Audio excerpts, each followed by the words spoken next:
안녕하세요. 정책학 말씀드리겠습니다. 자, 중간고사 이후에 그렇게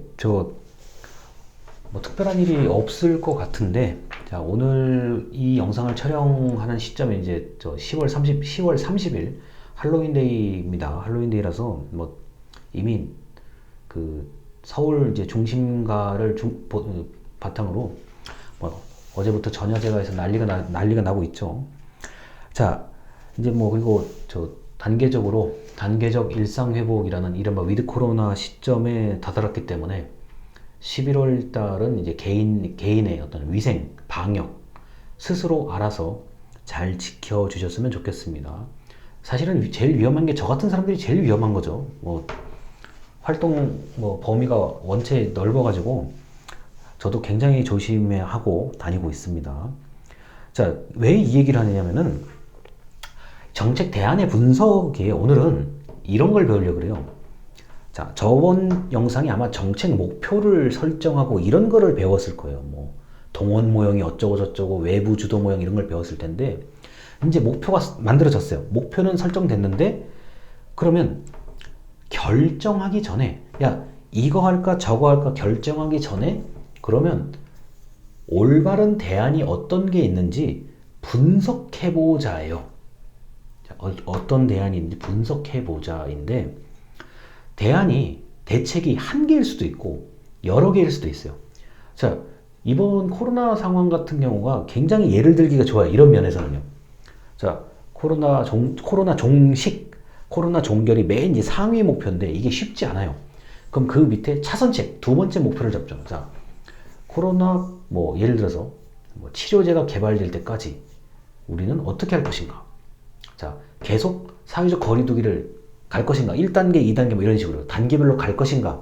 아니면 사회적 거리두기 완화, 풀어줄 것인가? 지금 풀어주는 쪽으로 크게 정책의 방향은 결정이 됐죠. 이미 국민들한테 발표를 했죠. 자, 그리고 이것만으로는 안 되니까, 자, 백신 접종률을 계속 끌어올리려고 하죠. 그리고 저도 어제 같은 경우 제가 이제 올해 6월 달에 이제 얀센 백신을 맞았는데, 자, 얀센 백신을 맞은 사람도 이제 2차 접종. 자, 저는 이제 모더나를 2차 접종으로 맞을 예정입니다만, 그래, 얀센 한 번 맞은 사람만으로는 이게 효력이 좀 떨어진다는 연구가 있다. 그러니 한 번 더 맞아야 된다. 지금 제가 얘기하는 것 자체가 다 정책 대안입니다. 정책 대안을 몇 개를 만들어 놓고, 자, 이 중에서 하나를 고를지, 아니면은 자, 1번, 2번, 3번, 4번 이런 식으로 할지, 아니면 동시다발적으로 추진할지, 동시에 똑같이 추진할지, 이게 바로 정책 결정을 하는 거죠.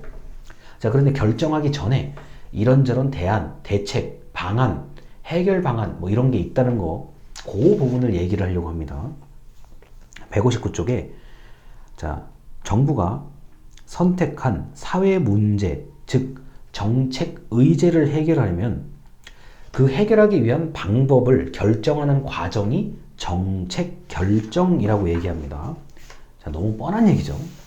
그래서 코로나 상황을 해결하기 위해서 수많은 대책이 있었고, 중간에 시행착오도 있었고, 그 다음에 이제 우리가 코로나 검사할 때 이제 코에다가 이제 긴 막대기를 넣고 그러는데, 자, 처음에는 보건소에서만 하다가, 그 다음에 길거리에다가 자, 이동 검사소를 차리고, 주요 부분에다가 누구나 검사를 빨리 받을 수 있게끔 검사소를 다 만들어 놨죠.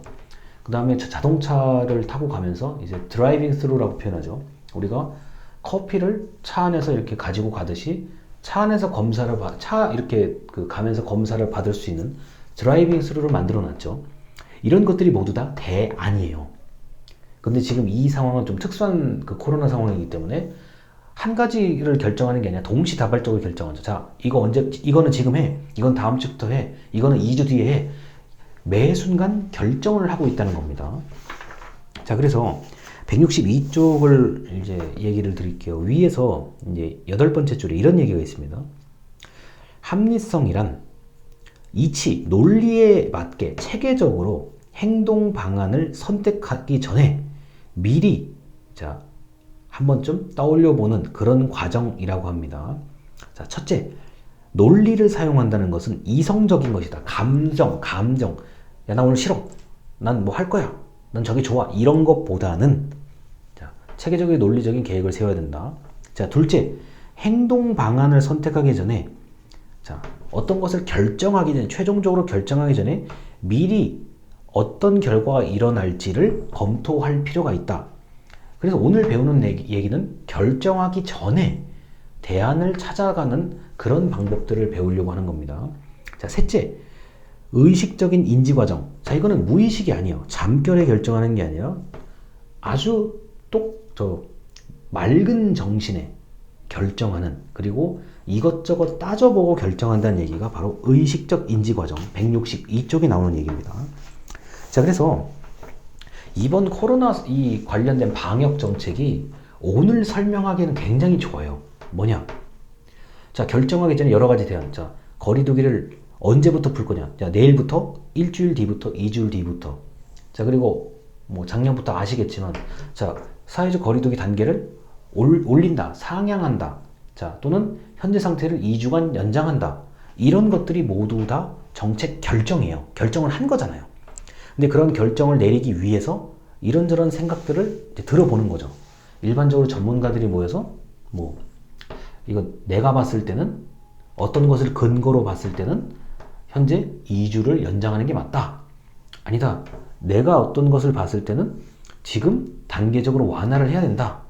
자, 그런데 이 코로나라는 이것이 반드시 뭐 이게 걸리면 산다 죽는다 그런 문제보다도 돈을 버는 사람들, 장사하고 사업하는 사람들한테 굉장히 이게 악영향이기 때문에, 자, 의학적인 관점에서는 모르겠지만 돈을 버는 우리 입장에서는 하루라도 빨리 영업시간을 늘려주길 바라고 인원 제한을 해제해 주길 바라는 거잖아요. 자, 그래서 인원 제한을 해제했을 때, 영업시간을 늘렸을 때의 효과, 이런 것들을 분석하는 게 바로 정책 대안을 탐색하는 과정, 이른바 결정 전에 일어나는 것들이라고 보시면 되겠습니다. 자, 그래서 어려운 얘기는 뭐 다음 주에 하도록 하고, 오늘 같은 경우는 이 정책 대안을 찾아가는 방법에 대해서 좀 여러 가지 살펴보도록 하겠습니다. 일단 여기까지 설명을 마치겠습니다. 감사합니다.